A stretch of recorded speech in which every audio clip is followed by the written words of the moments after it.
talking about psychological projection. Hold on to your tampon strings, as Brava would say. It's about to get real. So, hi. Sorry for the vulgarity. It's Lucia. I am a creative coach, and I'll just say a little disclaimer. I'm not a Jungian analyst. I'm not a therapist. I could say a professional listener as a coach. I listen to a lot of people, and I listen to myself. I do a lot of meditation. So I'm a meditator, I'm a coach, and I'm also a explorer of the psyche through my alter ego, Brava. So that's all disclaimer. We're going to talk about psychological projection today. Not so that we can tell our moms that projecting, but so that we can actually look at ourselves. So I'm naming this time call ourselves out culture. So rather than call out culture, let's talk about call ourselves out culture. So there's nothing more, and if you don't know what projection is, as we talk about this, you'll see there couldn't be anything more hypocritical than a girl going on a live talking about how everyone else is projecting and not owning up to her own shit. So I will use myself as an example, not to garner, attention, but to utilize myself as an ability to use example and to make sure that you understand that I'm doing this work. I'm not just telling other people to do it. Okay, so starting off from there. So what is projection? So the word projection first came from Freud, then Jung took it and also worked with it as he incorporated it in what he had created as the shadow work, which is so applicable to now. So projection is when we have not discovered something, or there's something unconscious in us that we have yet to bring to the conscious awareness. Maybe it's fear, maybe it is hatred, some quality that we don't want to see because it would shatter our psyche, our understanding of who we are, our persona that we've created for ourselves. So we don't want to see it. So we see it in the world and we immediately hate it and we say other people are doing it. And there might be, Jung says there might be like a little hook, but then we wait like a whole fucking bridge on that little tiny hook. So maybe someone has like a little bit of judgment in them and we're like, you're a fucking judger, which, hello, that's me, because I hate when people are being judgmental, and I'm so judgmental. So there we go. That's the work. And if there has ever been a moment for a collective moment of shadow work, it is now. I'm speaking directly to white people right now. We are looking at something that Black and brown people in America and globally have told us that we were ignoring this whole time. We are all looking at it straight in the face. And what are we seeing? A lot of finger pointing. Because we cannot handle what we're finding in ourselves. And so we're projecting. You're doing it wrong. You're doing it wrong. Are we hearing that? So I'm going to start, like I said, I'm going to use myself as an example just because it's call ourselves out culture time. That's the fucking work, man, not calling anyone else out. So I will say that this weekend for me, I went into a spin and it was really ugly, where I was wanting so and caring so much about being perceived as a good person that I literally lost my sense of actually what I know to be true and actually doing things from the heart and the intention of actually caring. I was so paranoid for about 2 straight days that everyone in the world was thinking about me and whether I was a good person. No one is thinking about you. So right now, let's just all take a deep exhale. Realize that our little Instagram bubbles have spun us in by design into a world of getting acceptance or not acceptance. We are addicted to likes. And if you're on Instagram, I'm going to say 99% sure you're probably addicted to it on some psychological level, or on Facebook.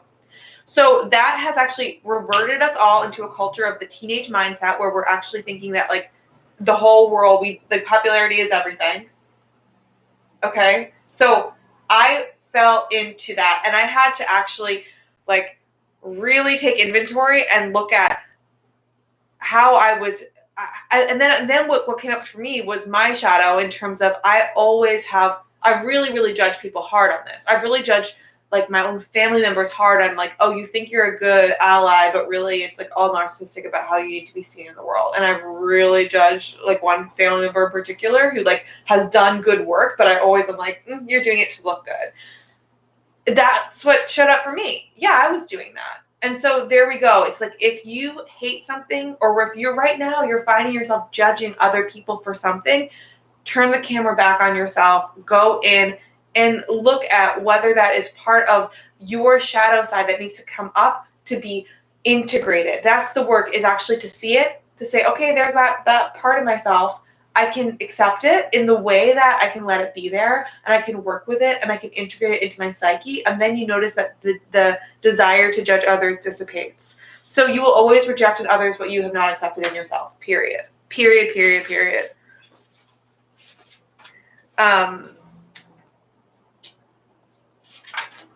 So we are in a moment of collective ego attachment like never before with our filters and our personas that we're able to project. So we're able to create a version of ourselves that we want the world to see, and really fine tune it and like change little filters to make it exactly the way that it's supposed to look for other people. So this is by design. This is the hypnosis that we are all under, and it is our work to break this spell by being more radically fucking honest with ourselves and each other. And that's that teenage consciousness. And so it's hard, like, to, when we do, like, think of the hard work of looking at ourselves and like revealing our darkness and letting it come to the surface. We need to have a taste of what can come from that, right? So that's why we meditate, or maybe some of us have done like hallucinogenic drugs. You get like a taste of what it is to be like liberated from this trap of the mind that is protecting ourselves. Some might say the ego trap, right? We get a taste of it. So I want you to right now just to think if in your life you were able to act without concern of how you would be perceived by others. And then think about how much pain you might have been in the last week or two, and how much of it was actually related to how you wanted others to perceive you. So be honest with yourself about that. So yeah, the whole idea of a personal brand is just ability to create a filter of who we want to be seen as. And whatever it is that you're like, I don't want that as part of my personal brand, maybe that's something you need to be exploring in yourself. Which is like why having an altar is such an exciting thing for me, because I get to, like, Tali Brava literally is everything I don't want to be.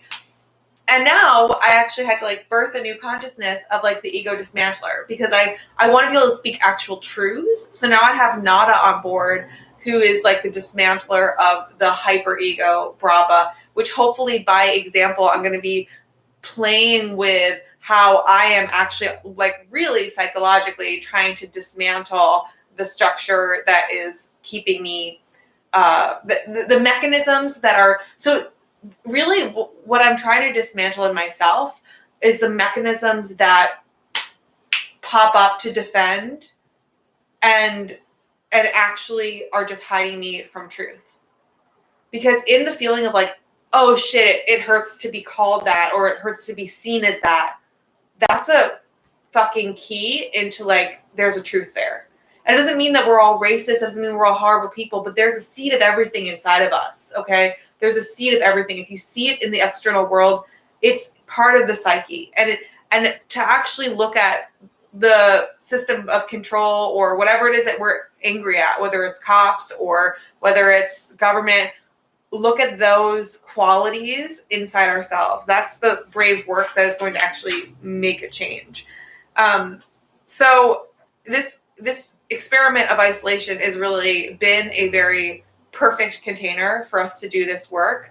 Everything is coming to the surface, and it's not a coincidence. I don't think that the whole Black Lives Matter has so much power right now after we've all been with ourselves and we're actually facing, like, when you look at, I have to say, like, for white people, like, not time to pat ourselves on the back, but I am very excited about the fact that white people are actually sitting with the shit that's inside of them that they have been ignoring, that we have been privileged enough to not have to look at. We are now grappling with looking at. So doing that hard work so you can show up with strength for your Black brothers and sisters who need you strong, not weepy and like dealing with your own shit. Do that on your own. Come out strong.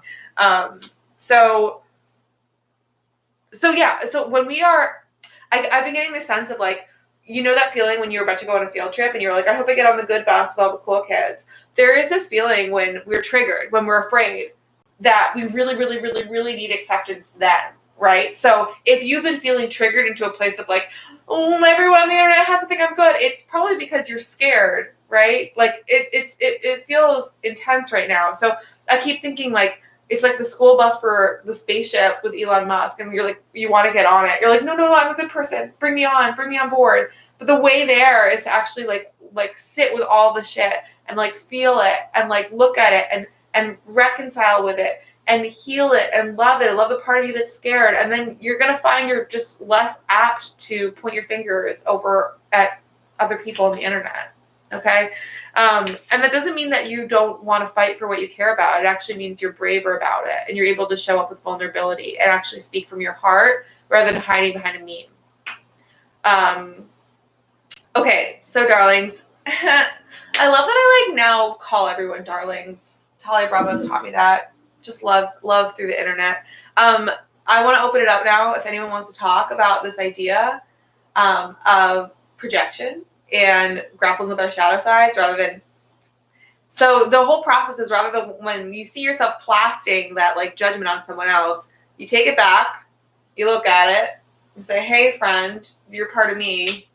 And then you work on the integration, which is the actual acceptance of that it's there, and then working with it. So just like you would work with like a stomach ache or a migraine, like, okay, I have this quality. And Jung talks about how like the line between good and evil rides right in between each man. And we actually have to fight that battle inside ourselves. And like I said, it doesn't mean you don't go out and you fight for what you care about in the world and support other people. But you have to grapple with it inside yourself. Otherwise, it's just a mess. It's just messy energy. We don't want to be messy out there. We want to be intentional. So if anyone has any questions or wants to like have if you want to ask, join on the Instagram. We can have a little conversation about your process. Otherwise, you can always hit me up afterwards and we can talk about it. And speaking of, I'm offering free listening sessions. So if you go to my Instagram bio, you'll see a link for 30 minutes just to chat about whatever's going on for you. It's just like a conversation with me, except I shut the fuck up, which is something I'm learning to do. Okay, cuties. Well, that's it, I think. Unless anyone has anything that they want to talk about, any questions for those on the line here. Okay. Hopefully that was a little food for thought. And I wasn't too preachy.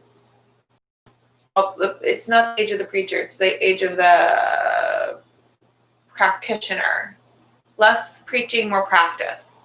We're putting that shit into work.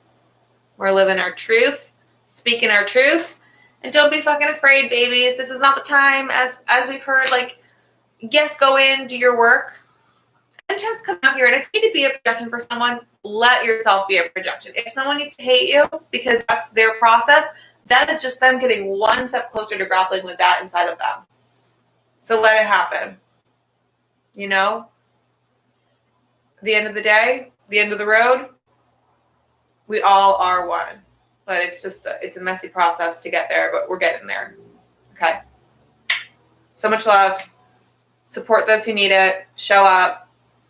Be truthful with yourself and others.